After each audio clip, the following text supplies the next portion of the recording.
A few days ago, someone almost killed me.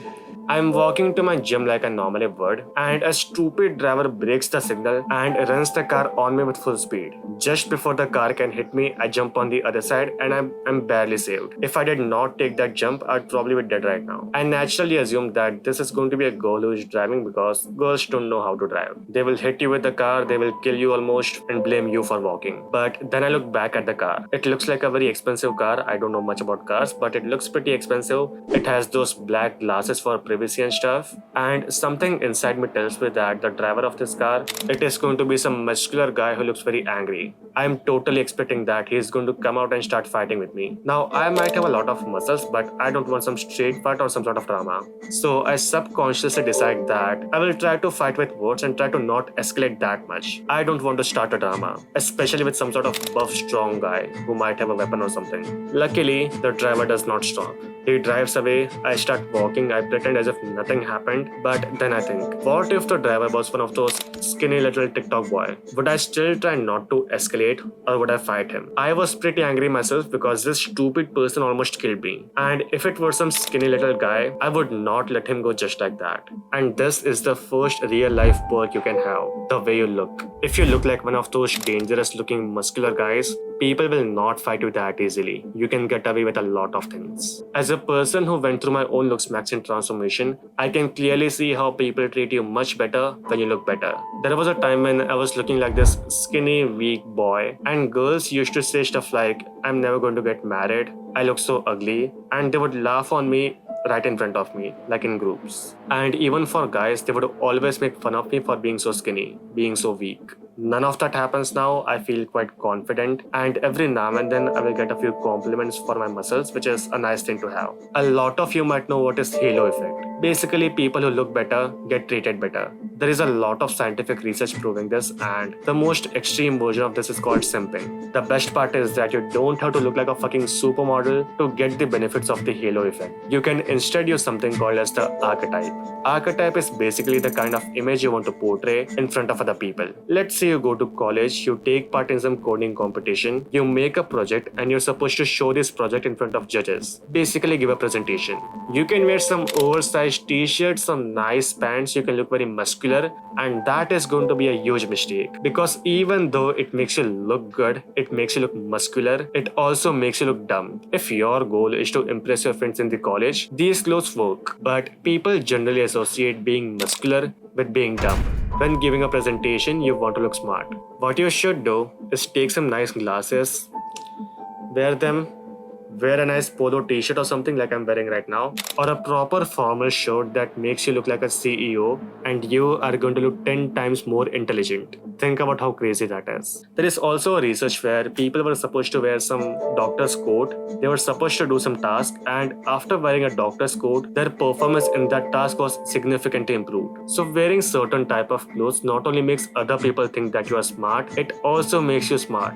One mistake a lot of people make is that they try to copy someone's archetype that does not match them. If you're a grown Indian man, do not try to copy a Korean teenager. What works for him does not work for you. Now, fashion is a very deep topic, and in this video, I cover how to improve your fashion sense based on psychology. I will also put this video in the end screen, so you can check out this video after completing the current video. The second thing is paralinguistics. You might have heard a lot of people say things like, when it comes to communication, 93% of your communication is non-verbal. But no one says what the fuck is non-verbal. People just assume that it is going to be body language, but that is not the case. The 93% is paralinguistics. It basically focuses on how you speak instead of what you speak. Let's say that I'm talking to you and I say that you are very smart.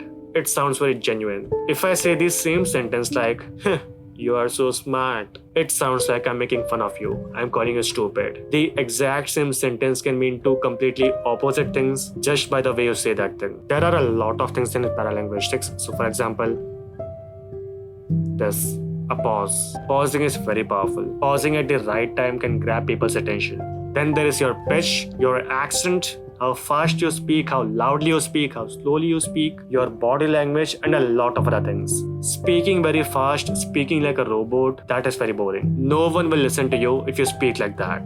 Bringing more variation to the way you speak, changing your pitch, your speed, your volume can make you sound more interesting. you can subscribe to my channel if you want to watch a video on that. The third thing, and people will stop watching this video at this point because this sounds so boring, is health. There are two types of people watching this video. One who are very healthy like me and who think that if I start doing what unhealthy people do, I'm going to go insane. Something is going to happen to me. I know some people who smoke every single day, who drink every single day, who are sleep deprived all the time and always eat something from outside, some junk food, some trash food. If I do even one of those things, I know that I'm going to get sick.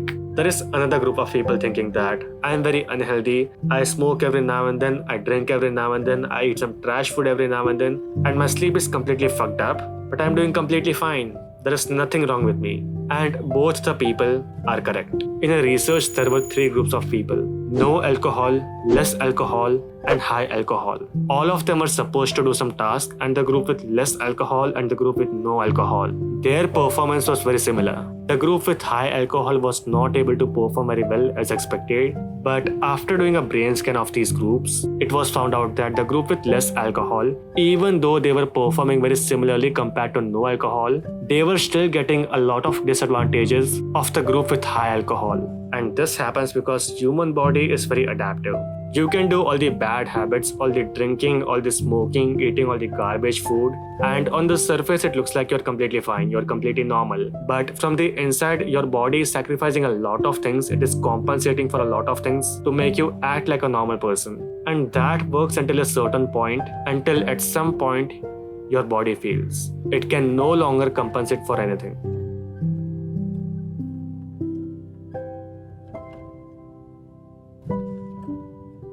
There was also another research where in a country, the starting time of a school was 7 a.m. in the morning. So all the students, they were supposed to wake up at 5 a.m. in the morning. All the students were sleep deprived. They were not getting enough sleep. The government shifted the starting time by 2 hours, which is like 9 a.m. in the morning. So all the students, they are getting 2 more hours of sleep. And just by changing this one thing, by getting more sleep, the average SAT score of all the students was improved significantly. So for the people who don't know, SAT is an entrance exam. In India, we have exams like JEE, NEET, UPSC. SAT is something similar to that. The average SAT score went up significantly. I don't remember exactly how much that was, but I think it was around 10 to 20%, which is huge. So think of the biggest exam you're going to give and imagine getting 20% more marks in that exam. For the students in this research, because of improved SAT score, they went to a completely different college, a much better college, and got a much better job. Think about how crazy that is. Sleeping more meant that their whole life is going to be changed. They will go to a completely different college, they will get a much better job, and they will make more money. And this was only the benefit of sleep in exams. There is research showing that even getting one bad night of sleep can make you less attractive. It also increases the likelihood of you doing something bad. It can be some crime or even something like eating more junk food or something. And a lot of other things like your IQ, your focus, your attractiveness, your willpower, your discipline, your strength, it is all going to be impacted by sleep. And this was only sleep that we are talking about. There is exercising, there is diet, there is your mental health. If you start improving all of these things, think about how life-changing that can be. Thank you so much for watching. Check out this video about fashion, and goodbye.